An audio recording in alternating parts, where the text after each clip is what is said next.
लक्ष्मी मंत्र के comment section में हमारे कम्युनिटी मेंबर्स अक्सर हमसे सवाल पूछते हैं कि अगर हमारी सैलरी 25-30 हज़ार रुपये की हो, जिसमें से आधे से ज़्यादा पैसा तो रोज़मर्रा के खर्चों में ही निकल जाता है, तो क्या तब भी हम फाइनेंशियली इंडिपेंडेंट बन सकते हैं?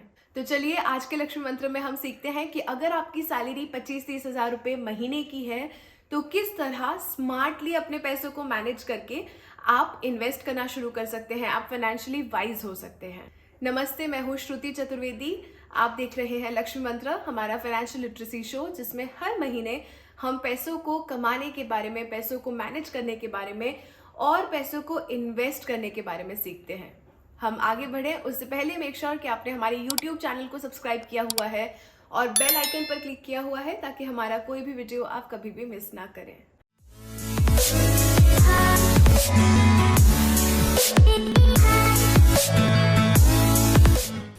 ओके, सो कॉन्टेक्स्ट सेटिंग। आज के वीडियो में मैं अज्यूम कर रही हूँ कि आपकी महीने की सैलरी 25 से 30 हज़ार रुपये की है। You are in the beginning of your career और ऑफ कोर्स ये एक बेसिक फ्रेमवर्क है। आपकी रिस्पॉन्सिबिलिटीज, आपके गोल्स अलग अलग हो सकते हैं। सबसे पहले आपको देखना है कि आप हर महीने कितना कमाते हैं, कितना खर्च करते हैं और कहाँ कहाँ पर खर्च करते हैं।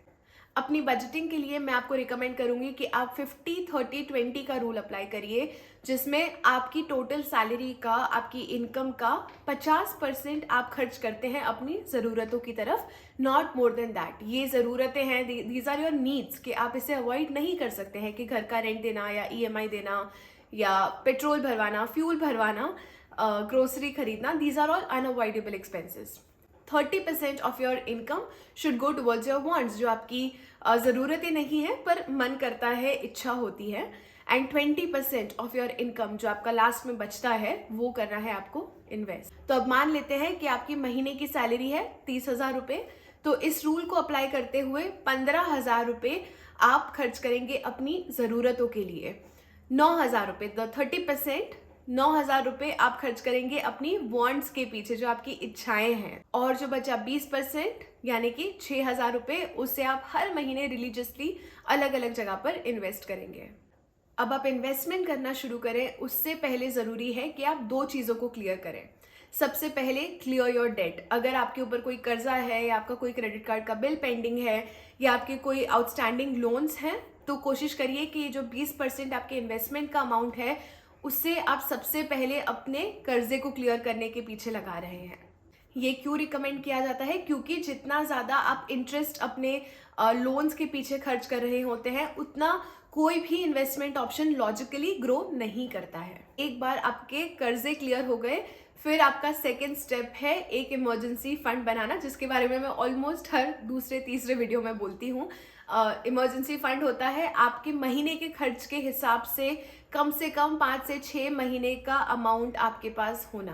इमरजेंसी कभी भी आ सकती है, तो अगर आपके पास एक इमरजेंसी फंड होगा तो कोई भी मुश्किल के समय में एटलीस्ट आपके पास फाइनेंशियल कंस्ट्रेंट्स नहीं होंगे। तो if I were in your place, तो अगर मेरी महीने की ज़रूरत है 15 हज़ार रुपये की, तो मैं हर महीने 15 महीने तक 6-6 हज़ार रुपये अपने इमरजेंसी फंड की तरफ डालती रहूंगी, जिसे मैं किसी लिक्विड फंड में इन्वेस्ट कर दूंगी। लिक्विड फंड का बेनिफिट ये होता है कि आपके पैसे भी ग्रो कर रहे हैं और बिकॉज इट्स लिक्विड, आप उसे कभी भी विड्रॉ कर सकते हैं। इमरजेंसी फंड बनने के बाद में या बनने के साथ साथ का एक बोनस स्टेप है कि अपने लिए एक अच्छा हेल्थ इंश्योरेंस लेना है, एक अच्छा टर्म प्लान लेना है। एक बार जब हमारी ये फाउंडेशन सेट हो जाती है, उसके बाद हमें शुरू करना चाहिए इन्वेस्ट करना। लक्ष्मी मंत्र के पिछले कई सारे एपिसोड्स में हमने अलग अलग टॉपिक्स पर बात की है, जैसे mutual fund, FDs, ETFs, gold bonds. तो इनमें से आपको कैसे प्लान करना है कि कौन से इंस्ट्रूमेंट की तरफ कितना इन्वेस्ट करना चाहिए। अगर आपकी उम्र 30 साल से कम है, तो ये अज्यूम किया जाता है कि आपके ऊपर रिस्पॉन्सिबिलिटीज कम है और आपके पास काफ़ी लंबा समय है ग्रो करने के लिए और पैसे कमाने के लिए। तो सजेस्ट किया जाता है कि जब बिगिनिंग ऑफ द करियर में अगर आप हैं, then you should expose yourself towards equity markets, यानी कि 60 से 70% तक का इन्वेस्टमेंट आपका इक्विटी मार्केट्स में हो सकता है। इसके लिए आप अच्छे कुछ स्मॉल केसेस में इन्वेस्ट कर सकते हैं, स्टॉक मार्केट में इन्वेस्ट कर सकते हैं, कुछ हाई ग्रोथ म्यूचुअल फंड्स की ओर भी इन्वेस्ट कर सकते हैं। नेक्स्ट 20% आप म्यूचुअल फंड SIP की ओर डाल सकते हैं और जो लास्ट का 20% बचता है, उससे आप सेफ जगह पर हेज करिए, जैसे कि आपके सॉवरेन गोल्ड बॉन्ड्स हो गए, गोल्ड ETFs हो गए, जिसमें रिटर्न्स बहुत अच्छे नहीं है but it is almost a risk free investment. हमने लक्ष्मी मंत्रा में already mutual fund, stock market, gold bonds, gold ETFs, इनके बारे में वीडियोस बनाए हैं, जिसकी लिंक हम आपके साथ डिस्क्रिप्शन में शेयर कर रहे हैं।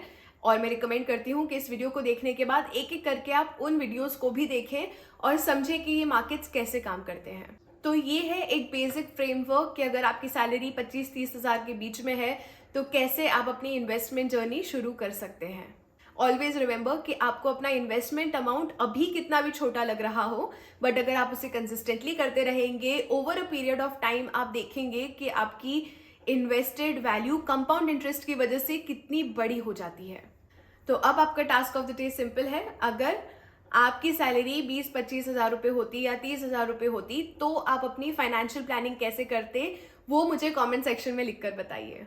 आई होप आपको हमारा आज का वीडियो हेल्पफुल लगा हो। If you like the video, please don't forget to subscribe to our YouTube channel and hit the bell icon. मैं आपसे मिलूंगी अगले हफ्ते with another episode of Lakshmi Mantra. Till then you take care and stay safe.